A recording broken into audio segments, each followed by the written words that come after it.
Alhamdulillahi kafa wa salamun ala ibadihi alladhina istafa. Amma ba'du fa'udhu billahi minasy syaithanir rajim. Bismillahirrahmanirrahim. Wa ma arsalnaka illa rahmatan lil alamin.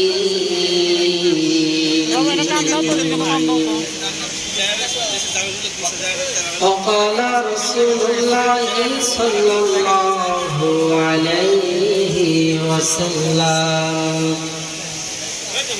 لا يؤمن أحدكم حتى أكون أحب إليه من والده وولده والناس أجمعين أو كما قال النبي عليه الصلاة والسلام. صدق الله مولانا العظيم وصدق رسوله النبي الكريم ونحن على ذلك لمن الشاهدين والشاكرين والذاكرين والحمد لله رب العالمين.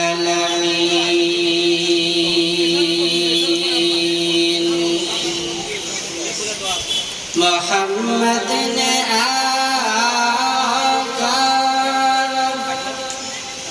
कुफर को मिटाया, कुफर को मिटाकर सदाकत को बताया। बलगल उला बिकमाली कशफत दुजा बिजमाली हसनत जमीआ खसालिही सल्लु अलैहि व आलिही बलगल उला बिकमाली कशफत दुजा बिजमालिही हसनत जमीआ खसालिही सल्लु अलैहि व आलिहि। পৃথিবীতে কেউ স্থায়ী হয় না, হোক না সে নমরুদ কিংবা ফিরআউন, কেউ ভাবে চিরকাল হয় না, কেউ ভাবে চিরকাল হয় না। পৃথিবীতে কেউ স্থায়ী হয় না, হোক না সে নমরুদ কিংবা ফিরআউন, কেউ ভাবে চিরকাল হয় না, কেউ ভাবে চিরকাল হয় না। ফিরআউন শ্রেষ্ঠ ছিল না, মৃত্যুটাকে ছেড়ে দিল না, সব রাজা মহারাজা আর মহাবীর, সব রাজা মহারাজা আর মহাবীর, কাউকে সে অবকাশ দেয় না, কাউকে সে অবকাশ দেয় না। পৃথিবী থেকে স্থায়ী হয় না, হোক না সে নমরুদ কিবা ফিরাউন, কেউ ভাবে চিরকাল রয় না, কেউ ভাবে চিরকাল রয় না। আলহামদুলিল্লাহ, শেরপুর ওলামা পরিষদের উদ্যোগে বিশাল এই ঐতিহাসিক ইসলামী মহাসম্মেলনের আজ 8 নভেম্বর 2024 বরকতপূর্ণ ফজিলতপূর্ণ এই মজলিসের সম্মানিত সভাপতি, প্রধান অতিথি, বিশেষ অতিথিবৃন্দ, মুআজ্জাজ মুকাররম, জাতির মাথার মুকুট ওয়ারাসাতুল আম্বিয়া হযরত উলামায়ে কেরাম,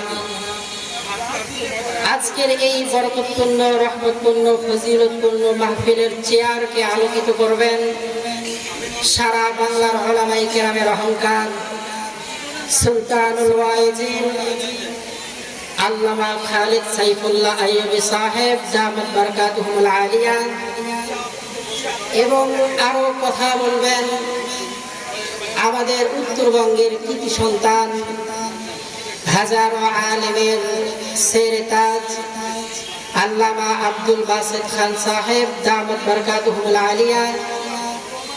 আজকের এই মাহফিল অক্লান্ত পরিশ্রমের মাধ্যমে যারাই সাজিয়েছেন, শেরপুরের এক ঝাঁক নবীন প্রবীণ আলেম উলামা তালাবায়ে জামগণ, সকলের জন্য অন্তর থেকেই দোয়া, বারাকাল্লাহু ফি হায়াতিহিদ দুনিয়া ওয়াল আখিরাহ ওয়া ইলমিহিম ওয়া আমালিহিম, সকলেই দিল থেকে জোরে সোরে বলে আমিন। মুহতারাম সামিঈন, কোরআনুল কারীমের আয়াতের মধ্যে হতে একটি আয়াতে কারীমা তেলাওয়াত করেছি সূরাতুল আম্বিয়া থেকে। রাসূল আকরাম সাল্লাল্লাহু আলাইহি ওয়াসাল্লামের অসংখ্য অগণিত অমীয় বাণী হাদিসে মুবারাকার মধ্যে হতে একটি হাদিস পাঠ করেছি। তেলাওয়াতকৃত আয়াত ও হাদিসকে সামনে রেখেই সময়ের সংক্ষিপ্ত পরিসরে কিঞ্চিত আলোকপাত করার প্রয়াস চালাবো ইনশাআল্লাহ। যে আয়াতে কারীমা খুতবার মধ্যে তেলাওয়াত করা হয়েছে, আয়াতে আল্লাহ তাআলা বর্ণনা করেন, ওয়া মা আরসালনাকা ইল্লা রাহমাতাল লিল আলামিন, নবী আপনাকে আমি আল্লাহ তাআলা জগৎবাসীর জন্য রহমত স্বরূপ প্রেরণ করিয়াছি। রাসূল আকরাম সাল্লাল্লাহু আলাইহি ওয়াসাল্লামের জন্মের মাস, বেলামতের মাস রবিউল আউয়ালের শেষ প্রান্তে আমরা দাঁড়িয়ে আছি। এ মাসে আল্লাহ পাকের রাসূল জনাবে মুহাম্মদ মুস্তাফা সাল্লাল্লাহু আলাইহি ওয়াসাল্লাম এ ধরাতে আগমন করেন এবং এ মাসেই পরলোক গমন করেন। এজন্যই এ মাসে এদেশের বিভিন্ন জায়গায় বিভিন্ন সেমিনার মাহফিলে বিভিন্ন ওয়াজের ময়দানে রাসূল আকরাম সাল্লাল্লাহু আলাইহি ওয়াসাল্লামের সিরাত নিয়েই আলোচনা করা হয়। তো সেই সুবাদে একটি আয়াতে কারীমা তেলাওয়াত করেছি।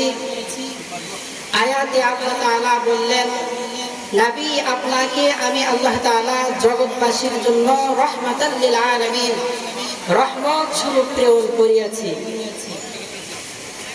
অপর আয়াতে আল্লাহ তাআলা বর্ণনা করেন, ইয়া আইয়ুহান নাসু ক্বাদ জাআকুম বুরহানুম মির রাব্বিকুম ওয়া আনজালনা ইলাইকুম নূরাম মুবিনা।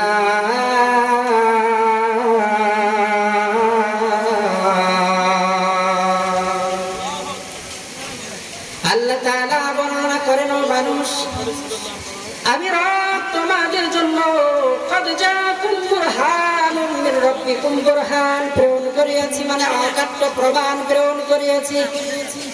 ওয়া আনজালনা ইলাইকুম নূরাম মুবিনা। শুধু তাই নয়, আমি আল্লাহ পাকের পক্ষ থেকে তোমাদের জন্য সমুজ্জ্বল আলোক রশ্মি পাঠালাম। এখানে আলোক রশ্মি মানে আল্লাহ তাআলা আমার পয়গম্বর জনাবে মুহাম্মদ মুস্তাফাকে বুঝাইছে। এজন্যই তো আল্লাহ রাব্বুল আলামিন বাবা আদমকে চারটি বস্তু দ্বারা সৃষ্টি করেছেন। এক নম্বরে মাটি, দুই নম্বরে পানি, তৃতীয় নম্বরে আগুন, চতুর্থ নম্বরে বাতাস। বাবা আদমকে সৃষ্টি করার পর বাবা আদমের জিসিম মোবারকের মধ্যে যখন রূহটা পকায় দিলেন, দেওয়ার পরে আল্লাহ রাব্বুল আলামিন পয়গম্বর আদমকে ইয়া ইবনে মুহাম্মদ বলে ডাক দিলেন। নবী আদম আল্লাহ তাআলাকে সঙ্গে সঙ্গে প্রশ্ন করলেন, মালিক আপনি আমাকে বানানোর পরে ইয়া ইবনে মুহাম্মদ বলে কেন ডাক দিলেন? আল্লাহ তাআলা জানিয়ে দিলেন, নবী আদম তোমার নিচের দিক থেকে তোমার মাথাটা উপরের দিকে করো। আল্লাহ পাকের নির্দেশ পেয়ে নবী আদম যখন মাথাটা উপরের দিকে উঠাইলেন, উঠানোর সঙ্গে সঙ্গে আরশে আজিমের কিনারায় তাকিয়ে দেখে ডাইনেও নূর, বামেও নূর, সামনেও নূর, পিছনের নূর। বাবা আদম আল্লাহ তাআলাকে জিজ্ঞাসা করলেন, আল্লাহ এত সুন্দর নূর, আর এই নূর কিসের নূর আমারে জানাইয়া দেন। আল্লাহ তাআলা জানিয়ে দিলেন, নবী আদম এটা আখিরি জামানার পয়গম্বর জনাবে মুহাম্মদ মুস্তাফা সাল্লাল্লাহু আলাইহি ওয়াসাল্লামের নূর। বাবা আদমকে আল্লাহ তাআলা সৃষ্টি করার পরে ইয়া ইবনে মুহাম্মদ বলে ডাক দিলেন। তার মানে বোঝা যায় আল্লাহ রাব্বুল আলামিন আমার নবীকে সর্বপ্রথম সৃষ্টি করেছেন আর সর্বশেষে দুনিয়ার জমিনে পাঠিয়ে দিয়েছেন শ্রেষ্ঠ করিয়া। আজকে এখানে আমি নগণ্য গোলাম সহ যত বক্তায় ওয়াজ ফরমাইবেন সবাই ক্রমান্বয়ে আসবে, কিন্তু আজকের মাহফিলের যিনি মধ্যমণি আল্লামা খালেদ সাইফুল্লাহ উনি কিন্তু সবার শেষে বয়ান করবেন। তার কারণ হলো উনি হলো আমাদের মাহফিলের সর্বশ্রেষ্ঠ মেহমান। আল্লাহ তাআলা আমার পয়গম্বরকে সর্বশ্রেষ্ঠ বানিয়েছেন, আর প্রথমেই নবী মুহাম্মাদের আলোচনা করেছেন, আর সর্বশেষে মুহাম্মদ সাল্লাল্লাহু আলাইহি ওয়াসাল্লামকে শ্রেষ্ঠত্বের মুকুট পরাইয়া আমাদের নবী হিসাবে জগতে পাঠাইয়া দিয়েছে। আখিরি জামানার পয়গম্বর সর্বশেষ নবী। আমার নবীর পরে আর নবী আছে? কথা বলেন, নবী আছে? আজকে যদি অনেকেই বলে নবীর পরে আর নবী নাই, কাদিয়ানী নামে একটা দল আছে, তারা নিজেদের মধ্যেই দল বানিয়ে ফেলার বলে আমাদের নবী। আল্লাহ তাআলা জানিয়ে দিলেন আমার আখিরি জামানার পয়গম্বরের নাম হবে মুহাম্মদ। ভালো মতো শুনে রাখো মুসলমান ভাইরা আমার, আল্লাহর আসমানে আমার পয়গম্বরের নাম হলো আহমদ, আর আল্লাহর জমিনে আমার পয়গম্বরের নাম হইল মুহাম্মদ। আসমানে নবীর নাম কি? আহমদ, আর জমিনে আল্লাহ পাক রাসূলের নাম মুহাম্মদ সাল্লাল্লাহু আলাইহি ওয়াসাল্লাম। রাসূলের মা যখন রাসূল গর্ভে, তখন কে যেন আওয়াজ দেয় আর জানিয়ে দেয়, মা আপনার সন্তানে, আপনার গর্ভে যে সন্তান আছে এই সন্তান সর্বশ্রেষ্ঠ মহান, এই সন্তানের নাম রাখবেন আপনি মুহাম্মদ। সেই সুবাদে আম্মা জান মা আমিনা রাসূল আকরাম সাল্লাল্লাহু আলাইহি ওয়াসাল্লামের নাম রাখলেন মুহাম্মদ। রাসূল আকরাম সাল্লাল্লাহু আলাইহি ওয়াসাল্লামের জন্মের মাস মা আমিনা বর্ণনা করেন, আমার পয়গম্বর যখন আমার গর্ভে, তখন আমি যখন বাহিরে তাশরিফ আনি, মক্কার জমিন গুলো পাহাড়ি অঞ্চল, উঁচা নিচা পাহাড়, আমি মা আমিনা যখন রাস্তায় বের হই, তখন আমার পায়ের নিচের উঁচা নিচা পাথরগুলো মমের মতো নরম হইয়া যায়। সুবহানাল্লাহ বলেন।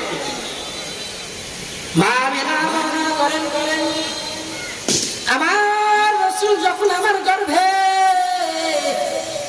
আমার শ্বশুর আব্বার কাছে মক্কার মানুষগুলো নালিশ প্রদান করলো যে দাদা আব্দুল মুত্তালিব, আপনার বৌমার পেটে সন্তান, কিন্তু আপনার বৌমা বাহিরে বের হয় এমন সুগন্ধি আতর পারফিউম বের হয়, যে সমস্ত ঘ্রাণগুলো আমাদের নাকে লাগে, এটা তো বড় খারাপ কথা।